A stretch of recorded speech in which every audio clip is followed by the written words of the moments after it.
Guardians enjoyed their final off day of the regular season on Thursday. I have to get used to that because they're going to be off 5 days in a row after that. But not us. We are here for you every step of the way. And today we are turning the show over to you. It's a Mailbag Friday edition of Locked On Guardians. Tanner Bibee of the Guardians, and you're listening to Locked On Guardians. You are Locked On Guardians, your daily podcast on the Cleveland Guardians. Part of the Locked On Podcast Network, your team every day. Hello, everyone, and welcome to the show today. This episode is brought to you by Booking.com. Booking.com. The right state can make you a fan of any city, even your baseball rivals. Book today on Booking.com, the official accommodation partner of Major League Baseball. Get the Booking.com app today. Maybe I'll use it one of these days to do my baseball dream, which is watch one of those games from the Rogers Stadium. Yeah, I bet you Booking.com will have a hotel in there. You could definitely have me do covered. That. Yeah. Well, no, that's specific one, the Rogers, so you get the baseball field. You will not be able to use it to watch a game in Oakland, unfortunately. No. Which we'll kind of talk about that on today's show. It's a mailbag edition. We're going to talk about giving the Guardians a grade for the regular season. Jeff's going to put his teacher hat on and give out some grades today. He doesn't know it yet, but he has an assignment, so that'll be fun. We'll talk about ideal playoff matchups, pitching plans, and who should make the postseason roster. All of your questions on today's show. For those who are curious, you might have picked up, I gave away what the 111 was for yesterday. That was the number of wins that Cleveland had on that date, on yesterday's date, back in that 1954 season when I talked about early win, giving it up. For those who do not know me, random person talking about history, I am Jeff Ellis, one of your two co-hosts here. I've been here since they started baseball at Locked On. Today is episode 1300, as a matter of fact, with us here. So, and I've been there for at least 90% of them, I'm willing to bet.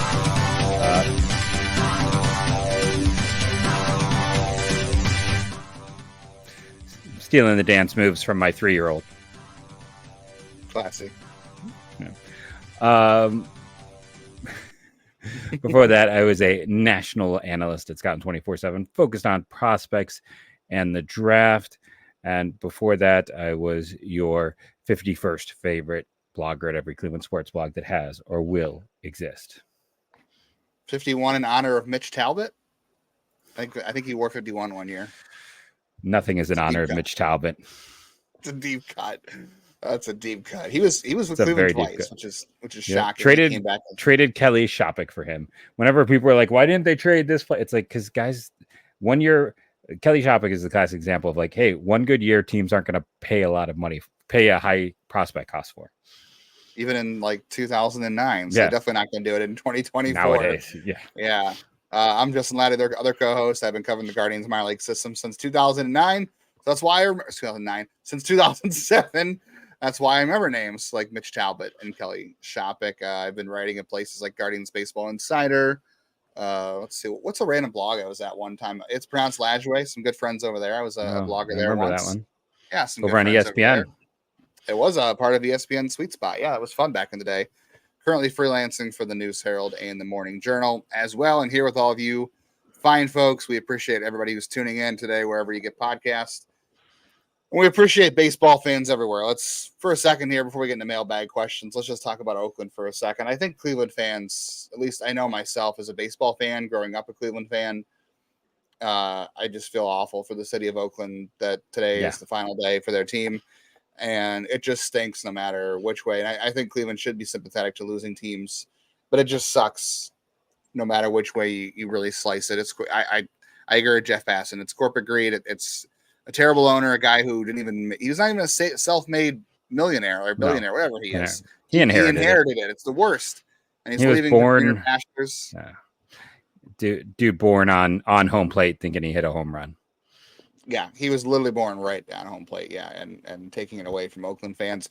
I just say, like, it's hard for a city to own a team or something like that, but like, you don't own the fans, you don't own the history, and you're taking it away from people.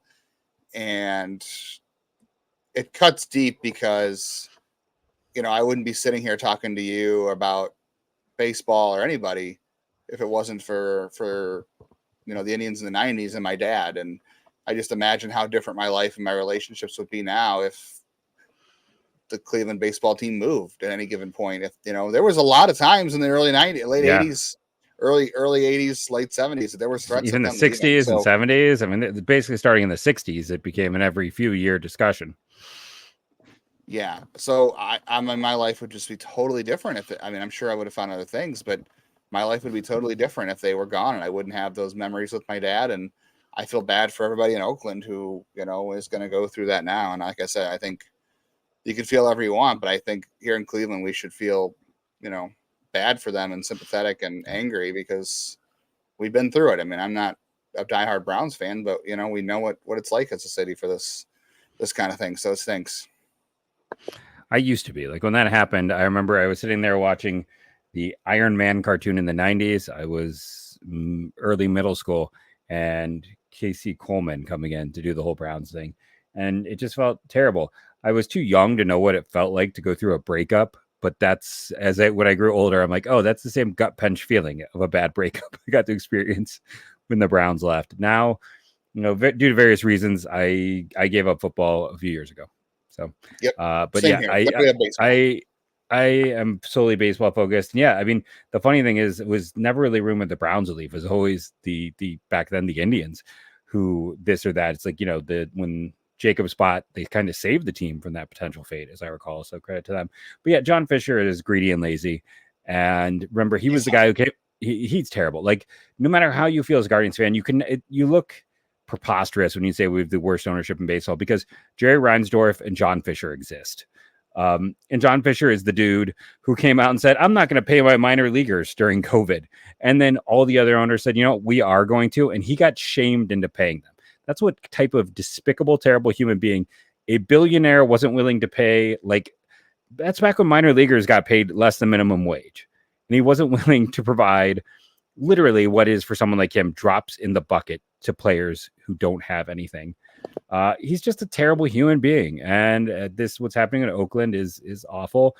And again, he didn't make his money. He was born to his money. He bought a team 18 years ago and immediately started to try to leverage it for a better stadium that never got close. It was from day one.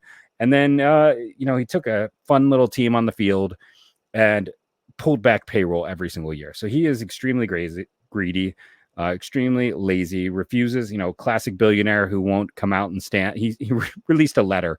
He hasn't had a news conference in close to a decade about everything he's doing. So he is the worst. So I don't know. Is it terrible to say, like, I hope he gets hit by a bus tomorrow, but that's like maybe the one person where I feel like it wouldn't change anything, but like, okay, I don't hope he gets hit by a bus, but if he did, it'd be the one time I'd be like, oh, I don't feel sad. That's going to become a viral clip, and you're going to be canceled for that. So, Jeff, it was good to episode 1300 with you, and I'll have a new host for 1301. But if that, like, it's just he's awful. He's like just awful. So if he was, I wouldn't feel bad. I take that back. I don't want anyone to get hurt. I am a pacifist by nature, but if something did happen, no tears are being shed. Let me adjust it. But it's been nice. 1300 is a good number to go out on. Fair enough. Yeah. There's not a competition. Like, there are no good billionaires. This is proof there's no good billionaires. Yeah, there's no good billionaires. You can be frustrated with Cleveland's ownership and also realize that other people have it worse. Let's get into some positive things. Ed Helensky on Twitter, at Mr. Ed. What letter grade would you give the Guardians for the regular season results and why? Jeff, I know you're the teacher here, but I'm going to answer first. I'm giving this season an A+ because I think you have to look at it versus expectations, and you also have to look at it versus what happened throughout the balance of the season. They got 2 starts from Shane Bieber. We've talked about this multiple times. 2 starts from Shane Bieber, 0 innings from Trevor Stephan. And I know, James Karinchak wasn't awesome a year ago, but he was still one of your top 3 relievers a year ago at one point. You got 0 appearances from him. Tristan McKenzie, Logan Allen didn't end the year in the rotation. They're in AAA. Gavin Williams missed half the year, and half of his season was really darn inconsistent. You're pitching Matt Boyd and Ben Lively and Alex Cobb when he has working fingers. You had 3 rookies in the bullpen. Now you have a 4th. Stephen Kwan missed a month and basically disappeared the entire second half offensively.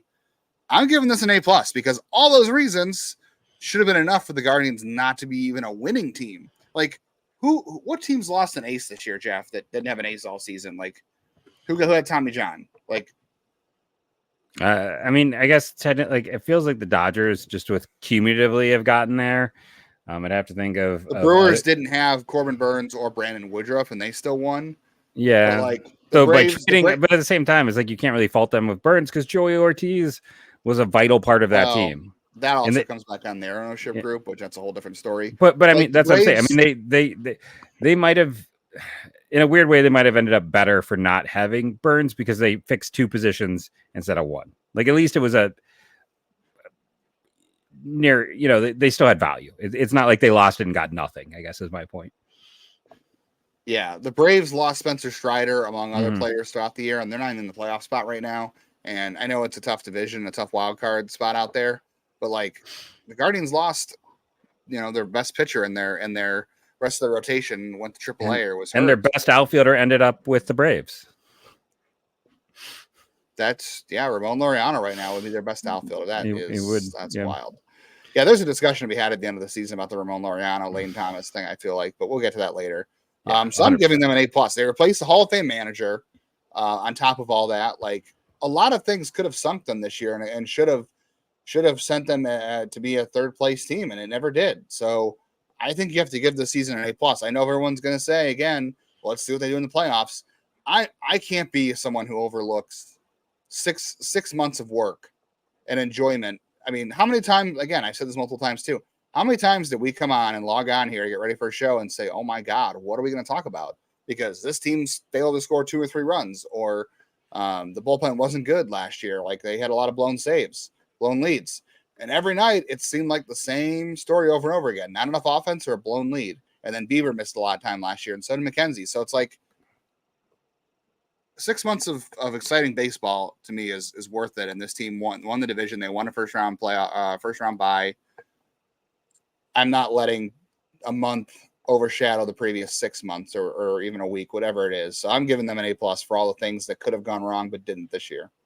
Well, so I'm looking right now. They have a 579 winning percentage. That's a 58%. So that's enough, right? That's how that works. Oh man, Jerry DePoto thinks you are a very harsh grade. That's a harsh curve. You got to win 90% of your games to get an A. You got to win 80% to get a B. Sorry, it's just that. No, I'm clearly kidding. Please stop typing. It's an A. I'm not going to go quite to A+ because I don't know. I've always been that person where it's like, if I'm going to give an A+, everything had to break right. Not everything broke right this year, but enough things broke in the right way. And are there still lots of questions? Absolutely. But every team has questions. But I think when you're looking at the grand scheme, if you're not giving this team an A, at least an A-, if you are below an A-, then I don't want to hang out. You must not be fun. Not at all. No, you can go watch baseball with all the Oakland fans. That's that a low blow. I'm sorry. No. They can go watch baseball with John Fisher because clearly neither of you like baseball. They are made for each other. Exactly. Yeah. Okay. Well, we got to talk about the Guardians pitching plans. We got a question about that. Matchups in the postseason, other roster decisions, all of that. Your questions coming up on the rest of today's show.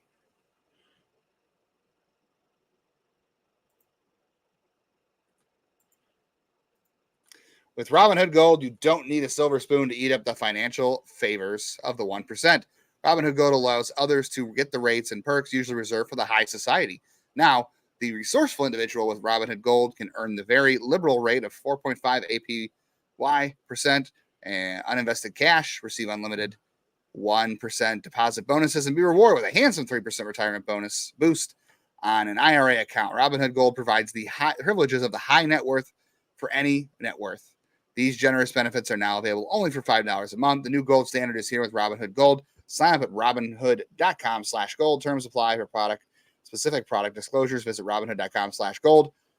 Investing involves risks. Rate may change. Gold membership is offered by Robinhood Gold LLC.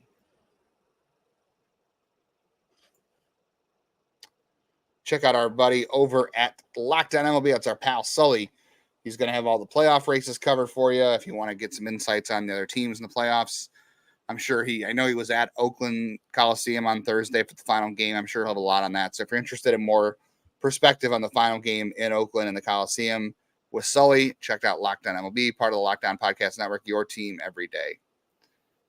And no longer Oakland, unfortunately. The This one comes from Rodney Hill. This is on YouTube. One of our commenters on YouTube.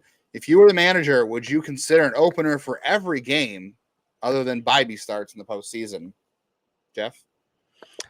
Not every game. If you listen to me on WTAM, you heard me talk with Dennis Manilov about this. Tanner's been so far and away the top pitcher. You want to have him game one.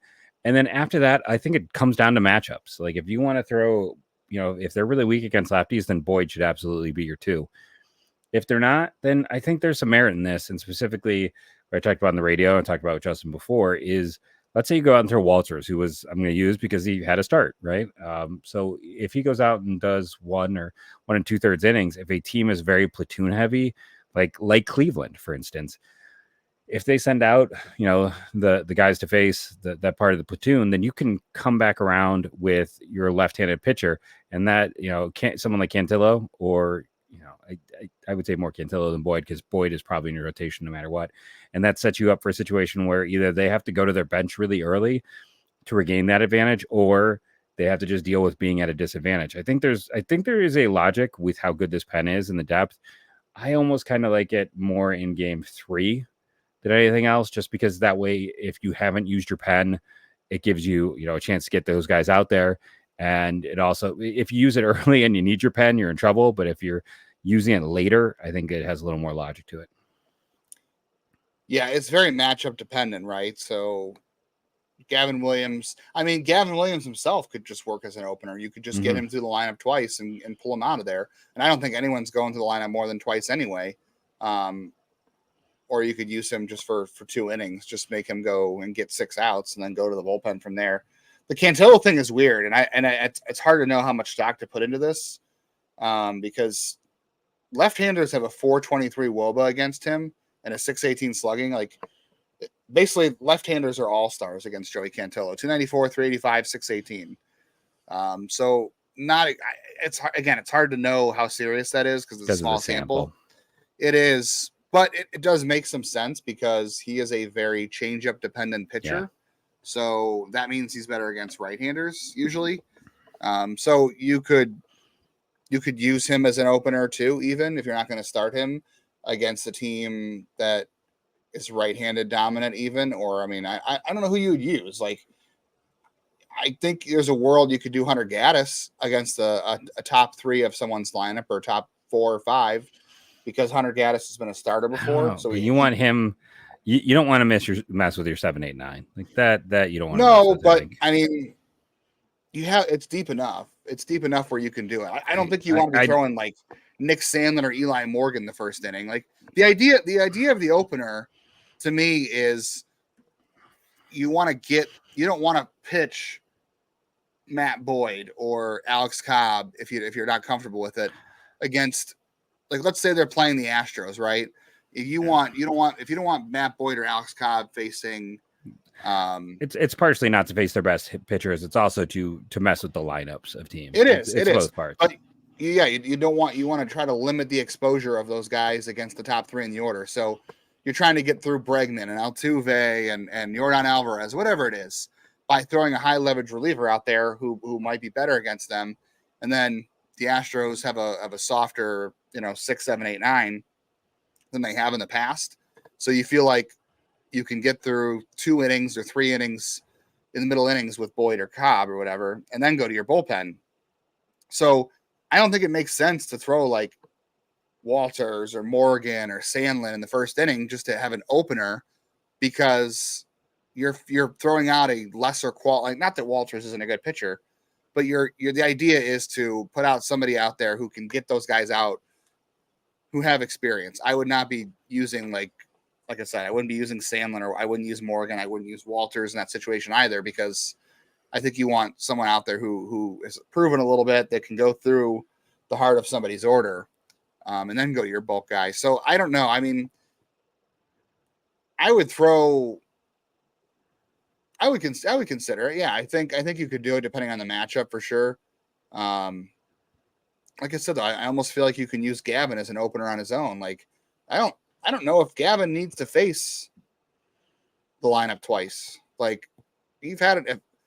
just because he's dominating in a start in the playoffs, if he does, doesn't mean he'll keep doing it. Like we know that the times to the order penalty, he's had an inconsistent enough season where, I would consider him getting 9 batters and then going to the bullpen after that and seeing how things go from there. So you could even consider Gavin an opener on his own. And you can consider the same thing for Boyd or Cobb too. Let him hit 9 batters. And if they get 9 batters out, great. If they don't, time to go to the bullpen. So I'm very interested to see how creative they get.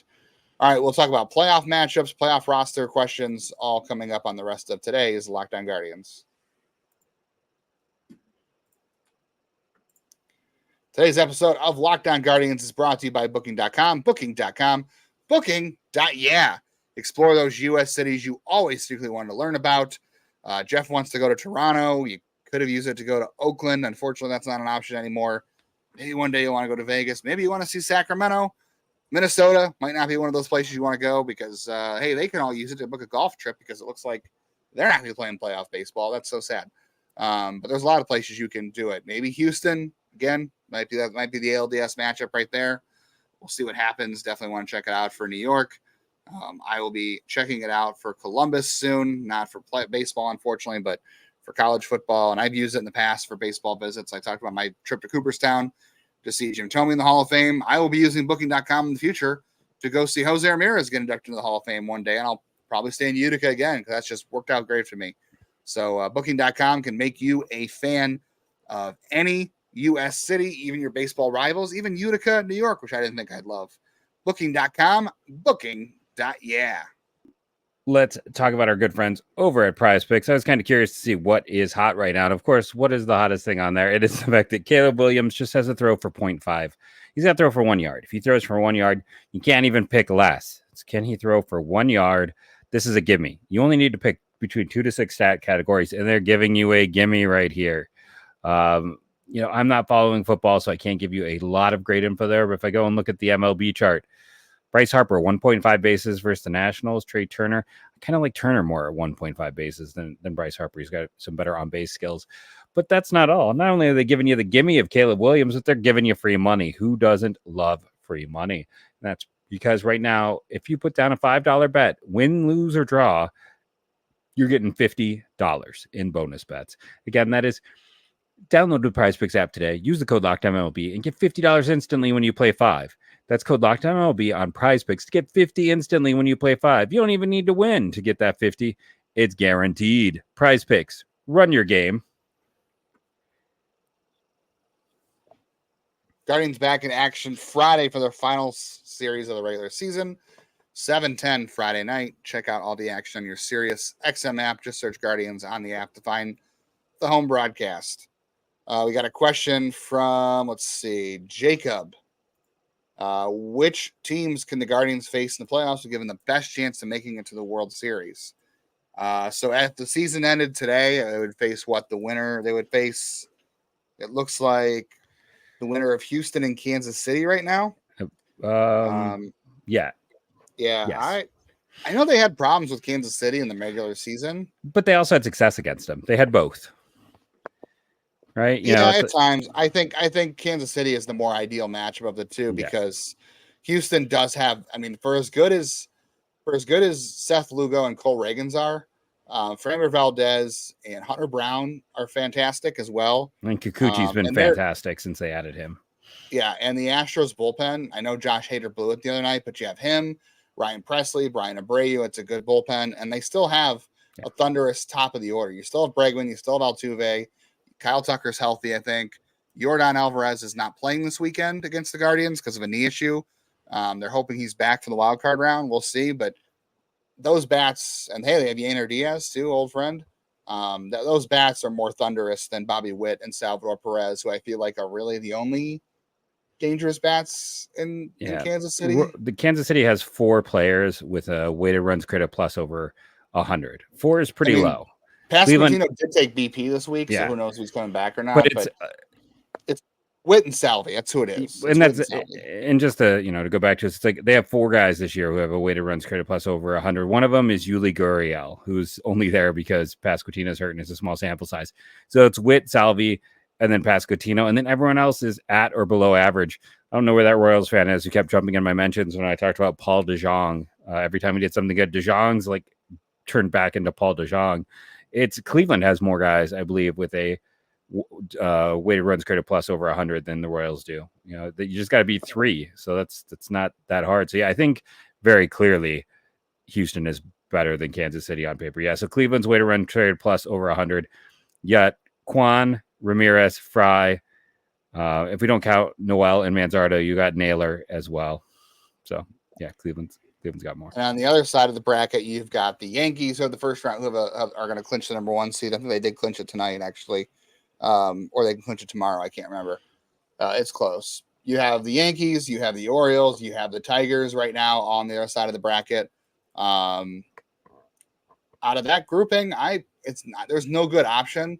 I know I'm gonna say the Tigers. I know that sounds crazy to me because they're the hottest team in baseball right now. I feel like when teams get into the playoffs, so look at the Indians in 2013. They won 10 in a row to clinch that wild card spot against the Rays, and Alex Cobb came in and shut them out. So you expend all that energy to make a playoff run at the end of the season. It would be really tough to match up. They would probably have Tariq Skubal to face them in game 1 of the ALCS. But this is a team who also has very weird pitching stuff going on. Like they've been using bullpen games. You know, they've got Reese Olson, who's pretty good. Casey Mize came out of the bullpen on Thursday for Detroit. They've got a bunch of weird bullpen guys, and their lineup is a lot of young dudes. So I know it's going to be a hot take to say Detroit, given how hot they are. But in the bullpen, in the postseason, I don't want to face Garrett Cole twice. The Yankees still have some bullpen weapons. You still have Judge, and you still have Soto and Stanton. And you have Jazz Chisholm, who's been healthy and good for them. Austin Wells has been good for them. I would rather avoid them. And the Orioles, too. I mean, their starting pitching is kind of a mess. Burns is good. Everybody else is a question mark. Their bullpen's a question mark, but their lineup can really hit, even though they've had some guys struggle the second half. I know it's weird to say because they're the hottest team in baseball right now, but I think on the other side of the bracket, in the LCS, I think you have to say Detroit, even with how hot they are right now. Before I handle that, the thing I want to say is too, like, this is why I prefer to be the 2 seed. Like, I think Kansas City and Houston are teams I would rather face than anyone on the other side. Absolutely. It's like you have a easier pathway to the ALCS, and you're going to have to face a good team no matter what. If you're 1 seed, you get one more game at home, right? Essentially, it's like I don't think that balances out a much easier pathway, which it is, which you can come back and taunt me about if they lose and don't make the ALCS. But you want to face the teams they're facing. It's lined up very positively for them in that regard. I'm kind of 2 minds, and one of the reasons we talked about the importance of the bullpen, and that's why Kansas City's is not great, and that's part of the reason that like you'd much rather face them than Houston. And I think I do lead slightly towards Baltimore. Tariq Skubal is better than Corbin Burns, and Baltimore's bullpen might be the worst in the postseason right now. It's a dumpster fire. That bullpen is going to be they cut their closer a week ago.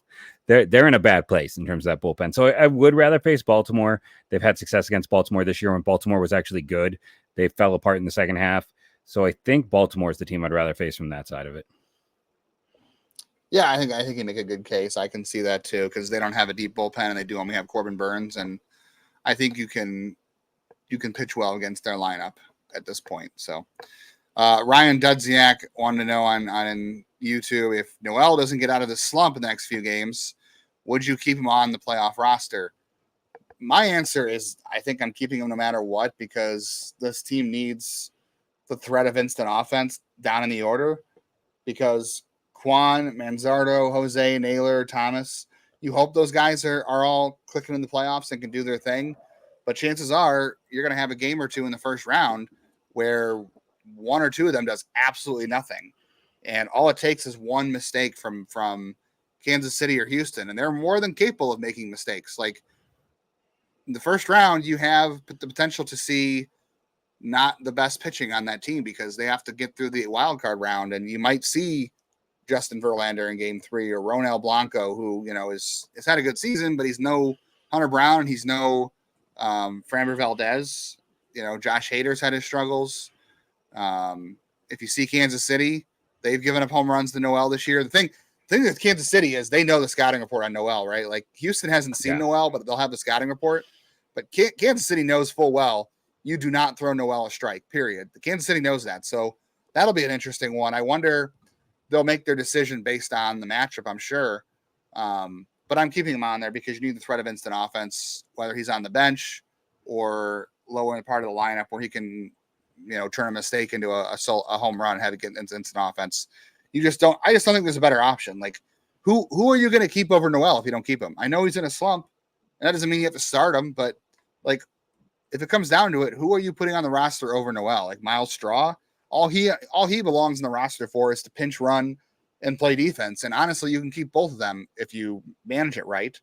Angel Martinez, like if it comes down to that, or Daniel Steeman, I don't know. I think Will Brennan makes it. Like I just don't see an option better than Noel, even off the bench. Well, I think the one problem with Noel, if he is not hitting, is that his defense makes him a liability to such a degree. His defense has regressed, honestly, since he got called up. He's looked worse as the season has gone on, which might just be more of a case of more reps and seeing the true Noel.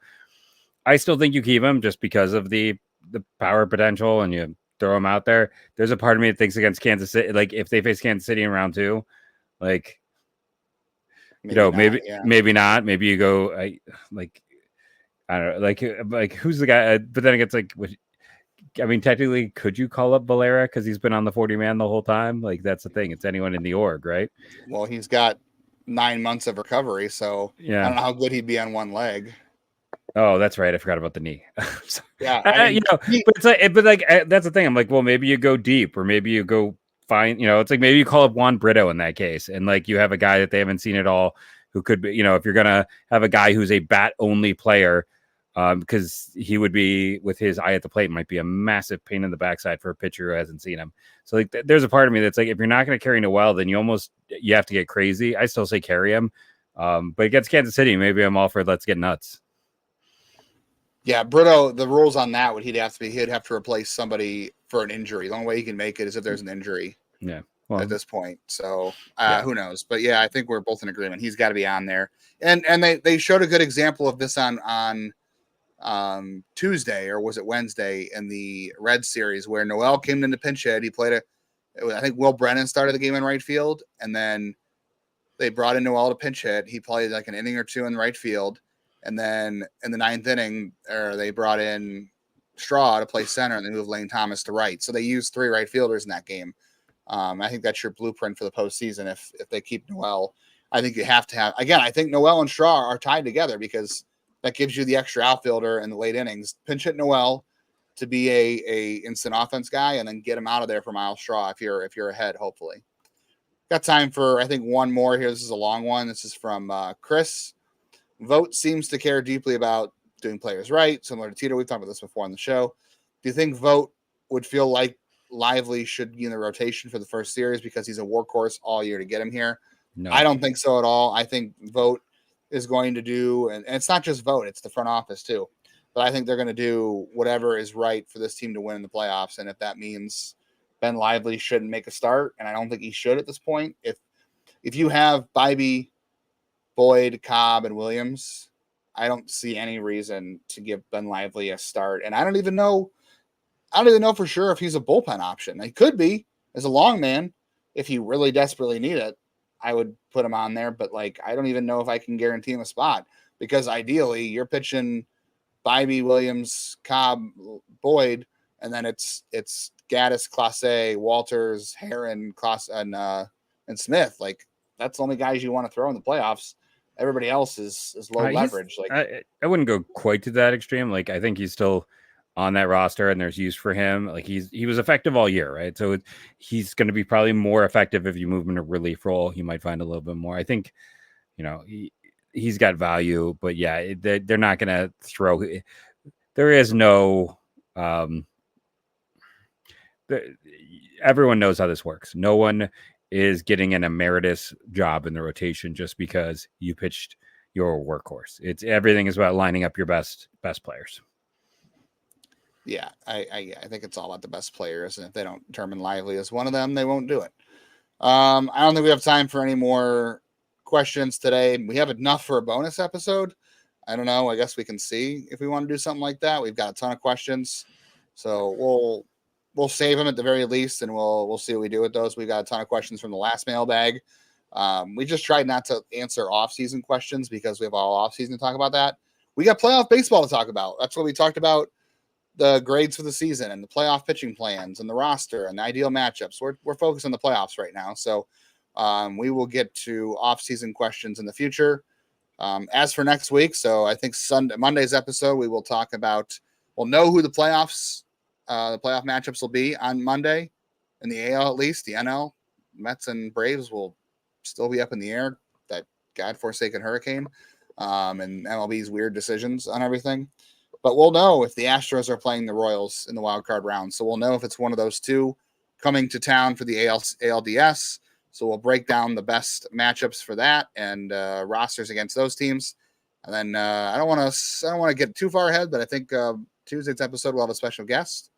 And then all week we'll be talking playoff matchups and roster debates next week. Might I tell John Fisher that he should use our great sponsor booking.com to go visit the Hurricane in person. Woo, man, Jeff, it's been a good run with you on here, man. That's wow. Hey, Oakland fans will take me in, won't you all? I don't know. It really rubs me the wrong way. And again, it's because I think my teenage years were very saddened by losing a team, and it's rough. I feel for them. And you know, every billionaire is probably a bad person on some level. You don't get to be a billionaire by. There are no good billionaires. Yeah. Correct. So, having said that, I am a teacher, so I will never be a billionaire. So don't got to worry about me. Same. But thank you all for joining us, Rating Review. I hope you understand that it's all with good fun, that this is how I operate. But if you are offended, I do apologize. I am just trying to make this Jeff fun. Is driving the bus for John Fisher. But over him? No, I couldn't do that. I kidding me? I swerved for squirrels. But thank you all for joining us. Remember to download daily, rate and review. That helps. Leave those iTunes reviews. Click the little thumbs up. Everyone loves a good thumbs up, right? Thank you all. And go Guardians, go.